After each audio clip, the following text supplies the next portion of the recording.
Det ser faktisk fucked up ud.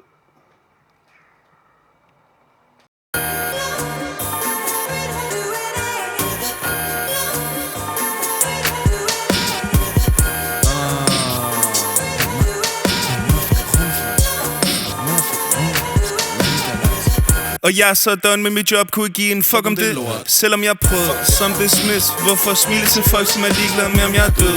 Vil hellere sparke deres ansigt ind, jeg kunne gøre det helt unaturligt. Men prøv, hvorfor det brok? Det er min egen skyld. Jeg har solgt min sjæl og mit kød til flere forskellige firmaer. Hvad er det næste? Min fridag har gråt vejr. Så dårligt mit liv ikke, men nogle gange det er svært at lade være. Om natten jeg kan kigge op på de stjerner og tænke, hvad laver jeg her? Jeg har så travlt med de penge, den druk min dame har glemt, hvem jeg er.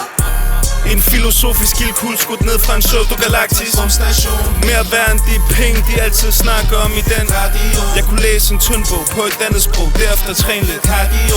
Fyld det glas til toppen og tøm det, for de kan nå at sige du kan rejse i en uendelighed. Du finder ikke nogen i nærheden.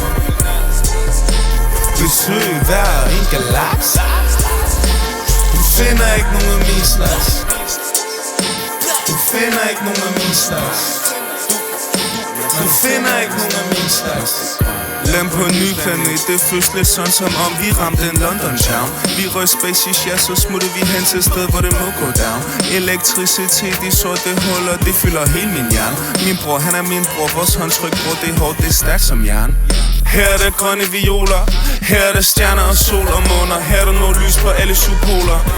Nogle gange er jeg helt alene til et sæt, I må væk og spoler over. Alle chikaner, historier og planer, der danser på rygler. Jeg vågner og husker, at sjælen min svæver og kalder det hensides op på hologrammofoner. Til slægternes klaner, de hæver de våde kontanter, så snart at de ikke kan bruge mig, bitch.